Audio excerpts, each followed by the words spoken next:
There he is. Well, Evan Arison, this is for the audience here. This quorum, this trio is fairly close. I mean, Ted and I are obviously very close because we're business partners, but Evan is part of this inner circle, I would call it as well, because we've all worked together in a professional capacity in our past. And Evan and I obviously still communicate about business and about life and everything in between, which is nice. So, wanted to bring him on this audio experience because Evan is in the healthcare space. We'll let him dive into it a little bit further. But for context, Ted and I started with Evan almost 6 years ago, Junk Raider, and Evan was with us, right from the jump. Ended up getting out of it and moving in a different direction, and that's the perspective that we want to get from him today. But that's kind of the perspective or the context we wanted to set the table with. And so with that, Evan, would you like to do a quick introduction of yourself and what you have going on today? Absolutely. So from the Pittsburgh area originally, gone to Charlotte, where I was fortunate enough to link up with these two fine gentlemen, and then recently relocated back to Pittsburgh to plant some roots. Spent some time in my career in all IT sales, different capacities, whether it's services or healthcare software, which I'm currently at right now, outside of the direct sales space, but more on the sales ops side. But on a personal note, wife of 4 years, year and a half old daughter, and furry son who just hit 2 years old as well. So, yeah, looking forward to reconnecting with you guys. And incredibly eager to move back to Charlotte at some point, might I add, right? Oh, only in like the fall, winter, early spring stages, but Oh, I can't do vacation. the 95 and above all summer. Yeah. All His right. hair Well, doesn't support that humidity. I mean, the dog would love it given you named him after the lake down here, but nonetheless, we'll leave that for a second. Norman would enjoy it certain parts, but he runs a little hot. Yeah. Well, I'll dive right into it. So, as mentioned, Ted and I still own and operate Junk Raider today out of Charlotte, North Carolina. We started it 6 years ago. Evan was a part of that. Evan, just generally speaking, what drove you to? Because at the same time, we were all operating corporate gigs. This was more of a side thing that we started to see if we could get it going and grow it, which we've done successfully. But in those early days, with your interests and everything else you had going on, just kind of give us some perspective on, I guess your outlook on business in general, your preference to maybe join an existing company and help them grow versus starting something from the grassroots, kind of just what your interests are and why you maybe got out of Junk Raider early on. Yeah, well, to start, why I wanted to get on board to begin, right? And we spent a lot of time together in the office, a lot of windshield time, right? Just talking about dreams of grandeur and kind of where things could lead to. So I kind of just fell victim to a lot of that, and it sounded great, right? We had kind of a business plan in place. You're doing this, you're doing this, you're doing this, right? Things were falling into place. All sounds great until you got to put that kind of in motion. And let's just call it out. I mean, some people are wired that way, some people aren't. And I found out a few months in that I'm not, right? And not to say that I'm right or wrong in that sense. It's just once things got going, putting that much additional on my plate, not that I couldn't handle it, but was I willing to be fully committed to that side dish, right? The early morning calls, texts, emails, responding to all day, whenever I had a chance to come up for air, and then pedal down until really my eyes shut at night. You guys are wired like that. And I know that, right? Working with you guys for a long time. I thought it was an awesome setup, right? I thought everything was moving in the right direction. But as we got going a little bit and that side dish is becoming a second main course, I just felt like, hey, not only am I not in it here, but physically I'm not kind of pulling my weight as well. And that's never something that I want to be a part of where I'm just kind of riding coattails. So I think it was just kind of a natural transition out. I mean, obviously you guys are there. It wasn't any hostility. It was just not meant for me. split Did you ways. lose Evan? And you guys are rolling 6 years later, and we're still chatting. So all good. So I'm curious, Evan. So I totally get it. And Ted and I talk about this all the time, not specifically about you, but just what it No, takes to. you. He's lying. Specifically about me, for sure. We're on air. But no, so we talk about just what it takes, the type of person that it typically takes, at least to do to start a business in the industry that we're in. And you're right, it is very go, answer the phone, blah, blah, blah, all that stuff. But I'm curious just your interest in, because you're an employee now for a healthcare software company. But do you have interest in potentially getting into something, or maybe you have side projects going on, whether you paint on the side or whatever the case may be? But if the industry was different, right, or you had a different role, would that pique your interest to maybe start something, on your own or with another business partner, if it was outside of the junk removal industry, or if kind of the day to day was different? Potentially, yeah. I mean, I think it would have to be something that I have, a pretty deep passion for. Something that I don't look as kind of a side hustle, but more of a side hobby that turns into, the side hustle, whatever you want to call it. So I think that definitely plays a huge role in it. Is just, how really committed are you to it as just like almost a hobby or an interest, a passion. That would change things a lot. So that's, always open for consideration, but this wasn't something to kind of fit into that box for me. Yeah, I think today, if you had a laundry list of just things that people could start, if you had a list of maybe all the different business owners in the world, a lot of it would be geared towards at least what has been started in the last 5 to 10 years, the types of companies.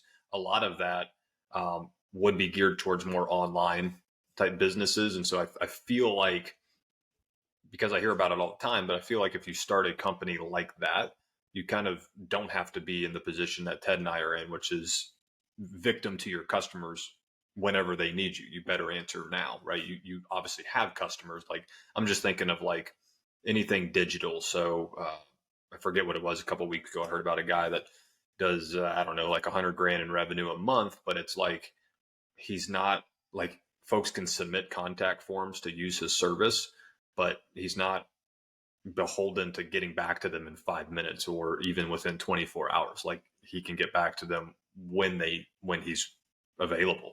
And so those types of businesses, I feel like, are much more prevalent today. There's a lot of options out there for folks to start companies like that, where you can really own your time out of the gate. You're not having to, like, you're working hard, but you're not having to, basically say no to the wife and kids from 7 a.m. to when you lay your head down at night, right? So I feel like there's a lot more opportunity there.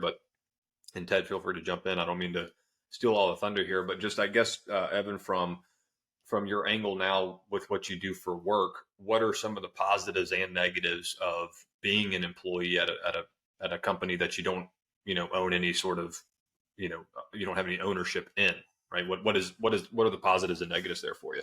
The negatives are just kind of some of the obvious things, right? You still are always tied to something or someone or a team. You can't just kind of come and go. There are much more strict guidelines in place.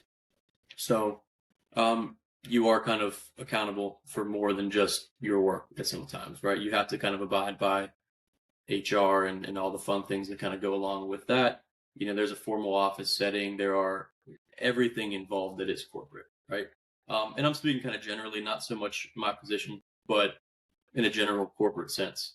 The positives, though, is that there is some sort of structure in place, which is something that I personally need in my life. If you ask me on Tuesday what I'm doing on Thursday at 11:30 a.m., I'm probably going to be able to tell you what that is, right? Yeah. So there is the positive sense of that, where there is that structure, there is a safety net, right? So if maybe some things come up with family, you do still have that consistent kind of work available for you. And I do like the larger team aspect of things as well. I mean, it's great working in small pods and small teams and everything. I mean, you get to know the ins and outs of everybody and everything, but some of those larger group events and things like that, the team building stuff, right, outside of the normal day to day, things you don't always get. So there are perks to go along. So, What right? about conspiracy theories, Evan? Are you into any good conspiracy theories like we used to talk about? Conspiracy theories, You gotta have something. man. I mean, I don't want to out us here in case anyone watches. I also don't want to get you guys canceled here. Let's tiptoe exactly around this a little bit. No crazy conspiracy theories. No, I always think I think it's amazing that aliens are known about to whatever extent, whatever that means.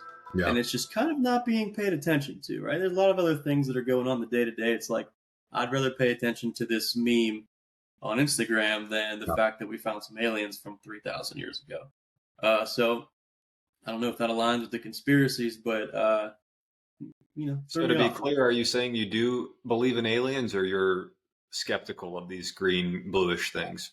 It's interesting. Yeah. Right? I don't know, but I'd like to learn more. Less memes, more stuff like that. Ted's got one in his backyard. As long as the headline here can be like, alien believer joins Ted and Davis for a sit down. Done. Let me write that down.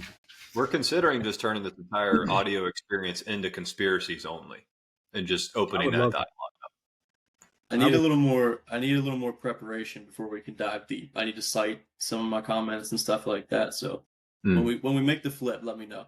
We'll dive it honestly, I mean, it's a good point though, and we've got like 4 minutes, so I'll try to be concise here. But it is amazing that really was a huge story. The guy testifies, Grush, I think is his name, testifies in a congressional setting, which is a first. Highly credible guy, even though he didn't have firsthand experience, didn't put his hands on anything, didn't firsthand see this stuff. But that was his job, was to interview all these people that did have firsthand knowledge. And again, extremely credible from all sides, no matter what their political beliefs were. Everyone acknowledged, no, this guy knows this stuff. He's very credible. And everyone just yawned, like the media just yawned. It was like it never happened. It was astounding that after that testimony, that was it. No one was like freaking out, like, oh my goodness, this guy just said on global TV, he just said live, we recovered non-human biologics. That's pretty incredible. Do you believe our government has made contact with intelligent extraterrestrials? Something I can't discuss in public setting. If you believe we have crashed craft, stated earlier, do we have the bodies of the pilots who piloted this craft? As I've stated publicly already in my News Nation interview, biologics came with some of these recoveries. Yeah. Were they, I guess, human or non-human biologics? Non-human, and that was the assessment of people with direct knowledge on the program I talked to that are currently still on the program. Yeah. Guys, I can do this for 2 hours. If you want to talk about aliens, we're going to need to do it. I'll leave it with this. Ted, Evan, appreciate the time. Evan, I know you got to get going, but what I'll leave with the audience, kind of back to one of the threads within this conversation, is I feel like there's a big trend, and has been for a number of years now, as everybody has moved online and is consuming more online content. And that is this push to be an entrepreneur or go and start a business like that. If you're not cool almost if you don't do that. And I feel like that's such a false narrative that has driven a lot of people to go down that path, and they've failed, not because, they suck or they're bad people. They're just not built for it. And so this isn't like a rah beat your chest. If you're not, starting a business, then you're a loser. It's quite the opposite. It's more so just about, us giving feedback about our experience with other folks like Evan and many other people that we've, brought into our circle over the years. And it's just that it's understanding what you're cut out for. And there is a lot of benefits to getting on a ship that's already sailing and helping that continue to go straight and prosper, versus building something out of the gates that has no market share, has no notoriety, nothing, and could sink to the bottom very quickly. And so there's I don't know if you guys agree with this or not, but there has been a big push that, entrepreneurship is the only way. And I'm starting to see a little bit here in the last few months of call them influencers, online creators, folks coming into the space starting to kind of challenge that narrative, which is nice to see, and say that it is okay. It's actually encouraged that if you are built more so as an employee and you want to work for another organization and help them grow, and because you specialize in a skill set, then go do that, and your life will be amazing if you make that choice. So again, there is no right and wrong here. It's just figure out who you are and go after it. So with that, we'll let you go, Evan, and give Norman a pat on the back, and hopefully we'll see you here in Charlotte at some point. Appreciate it, fellas. Thank you, buddy. All right, take care, fellas.